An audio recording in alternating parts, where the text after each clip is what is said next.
یہ بھی سنا ہوا ہے آپ نے، چونکہ پڑھتے نہیں ہیں آپ، پڑھیں، جس سے اختلاف ہے اسے ضرور پڑھیں، جس سے اتفاق ہے اس کو بھی پڑھیں،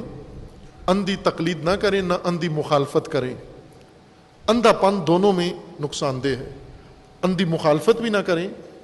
آگاہانہ مخالفت کریں کرنی ہے تو، اور اگر تقلید کرنی ہے، پیروی کرنی ہے تو بھی آگاہانہ طور پر کریں، پتہ ہو کہ کیوں کر رہے ہیں تقلید، کیوں پیروی کر رہے ہیں، کیوں اطاعت کر رہے ہیں، ان کو کیوں مانتے ہیں، جن سے اختلاف ہے ان کو ضرور پڑھیں۔ ایک چیز جو خلیفہ کے زمانے میں معروف تھی، ان کا مزاج تھا تند مزاج، کرخت مزاج، شدید مزاج۔ خلیفہ دوم کو کسی نے، میں نے نہیں پڑھا نہ دیکھا ہے کسی نے لکھا ہو کہ مسکرائے بھی ہیں زندگی میں، کبھی ہنسے ہوں، ہمیشہ چہرے پہ آثار ایسے کرختگی کے۔ ابن عباس جیسی شخصیت، ابن عباس بہت جید صحابی ہیں رسول اللہ کے، اور کافی روایات کے مروی ہیں، راوی ہیں، اور شیعہ سنی دونوں احترام کرتے ہیں، یہ ان صحابہ میں سے ہیں عبداللہ ابن عباس۔ وہ یہ کہتے ہیں کہ خلیفہ دوم کی حکومت میں نے ایک بات پوچھنی تھی خلیفہ سے، 1 سال تک جرت نہیں ہوئی میں خلیفہ کے سامنے ہو کر ایک بات پوچھ سکوں ان سے، سال پورا ڈرتا رہا، چونکہ جب بھی دیکھا خلیفہ کو غصے میں، جب بھی دیکھا ان کے مزاج تند شدت میں، اور ان کے ہاتھ میں ہمیشہ تازیانہ ہوتا تھا، درہ، ضرب المثل ہے عربی میں کہ حجاج ابن یوسف کی تلوار سے زیادہ شدت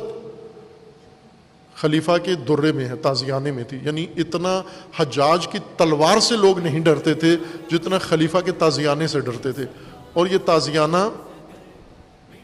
برستا تھا اور پڑتا تھا سب کے اوپر، ہر ایک کے اوپر پڑتا تھا، عورتوں پر بھی چل جاتا تھا، مردوں پر بھی، بچوں پر بھی۔ ابن عباس رضی اللہ تعالیٰ عنہ کا ایک قصہ ہے کہ ایک دفعہ مسجد نبی کی توسیع کے لیے حضرت عمر فاروق رضی اللہ تعالیٰ عنہ نے ابن عباس سے گھر مانگا کہ بھائی مسجد نبی کی توسیع کرنی ہے، آپ کا گھر بیچ میں آ رہا ہے تو آپ وہ گھر ہمیں دے دیں۔ تو ابن عباس رضی اللہ تعالیٰ عنہ نے منع فرمایا کہ رسول اللہ صلی اللہ علیہ وسلم نے یہ مجھے دیا ہے، میں کیسے آپ کو دے دوں؟ تو انہوں نے کہا ٹھیک ہے، پھر آپ قریب نہیں دینا چاہتے تو اپنا فیصل کسی مقرر کر لیں۔ وہ دونوں پھر حضرت کعب رضی اللہ تعالیٰ عنہ کے پاس گئے، اور انہوں نے بھی، حضرت کعب رضی اللہ عنہ نے بھی اپنا فیصلہ مسلط نہیں کیا۔ انہوں نے کہا کہ انہوں نے رسول اللہ صلی اللہ علیہ وسلم کی حدیث سنائی، انہوں نے کہا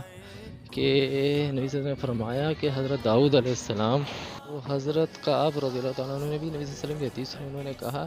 کہ رسول اللہ صلی اللہ علیہ وسلم نے فرمایا حضرت داؤد علیہ السلام جب اللہ کے گھر کی تعمیر کر رہے تھے تو ایک اسرائیلی کا گھر بیچ میں آ گیا، تو اسرائیلی نے گھر دینے سے انکار کر دیا، تو ان کے دل میں آیا کیوں نہ اس سے جبراً لے لیا جائے۔ تو اللہ تبارک و تعالیٰ نے حضرت داؤد علیہ السلام کو اس لرزش سے محفوظ رکھا، اور کہا کہ اللہ تعالیٰ کی گھر کی تعمیر میں یہ زور و زبردستی کیسی؟ تو اب فیصلہ انہوں نے حضرت ابن عباس رضی اللہ تعالیٰ عنہ کے حق میں دے دیا، ٹھیک ہے۔ تو عمر فاروق اس حدیث کو واضح کرنے کے لیے دیگر صاحب سے اس کے بابت پوچھا، تو دیگر صحابہ نے بھی یہی فرمایا کہ رسول اللہ صلی اللہ علیہ وسلم نے ہم سے یہی فرمایا ہے۔ تو ہوا کچھ اس طرح کہ رسول اللہ صلی اللہ علیہ وسلم نے ہم سے یہی فرمایا، تو حضرت عمر فاروق رضی اللہ تعالیٰ عنہ نے چھوڑ دیا۔ تو ابن عباس رضی اللہ تعالیٰ عنہ نے کہا کہ نہیں، مسجد نبی توسیع کے لیے آپ میرا گھر لے لیں، ٹھیک ہے، میرا گھر وقف ہے، اور وہ پر نالا جو عمر فاروق رضی اللہ تعالیٰ نے نکلوا دیا تھا، ٹھیک ہے، جب انہیں پتہ چلا رسول اللہ صلی اللہ علیہ وسلم نے خود اپنے دست مبارک سے اس کو لگایا تھا، تو انہوں نے کہا کہ ابن عباس آپ میرے کندھے پہ کھڑے ہو جائیں اور پر نالا اپنے ہاتھ سے دوبارہ وہیں لگا دیجئے جہاں رسول اللہ صلی اللہ علیہ وسلم نے لگایا تھا۔ تو یہ ہے سیرت حضرت عمر فاروق رضی اللہ تعالیٰ عنہ کی، کہ کس طرح لوگوں نے مخمل میں جوتا لپیٹ کے مارنے کی ناکام کوشش کی ہے، کس طرح لوگ ان کی سیرت کا مذاق اڑاتے ہیں۔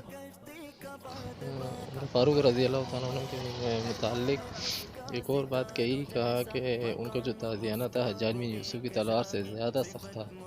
تو حقیقت تو یہ ہے کہ ایک دفعہ ایک مرد اور عورت کو حضرت عمر فاروق رضی اللہ تعالیٰ عنہ نے بات کرتے ہوئے دیکھا اور مرد کو کوڑا مارا. کہا کہ لوگوں کو اپنی غیبت میں کیوں مبتلا کر رہے ہو؟ تو انہوں نے کہا اے امیر المومنین نئے آئے ہیں، سمجھ نہیں آ رہی کہاں رکیں شہر میں. تو عمر فاروق رضی اللہ تعالیٰ عنہ نے فوراً سے ہاتھ میں کوڑا پکڑایا اور کہا کہ مجھے مار لو پر روزہ قیامت سے مجھ سے بدلہ مت لینا. تو کہنے کا مطلب یہ ہے کہ وہ اتنے عاجز، حلیم، بردبار، فصیح، بلیغ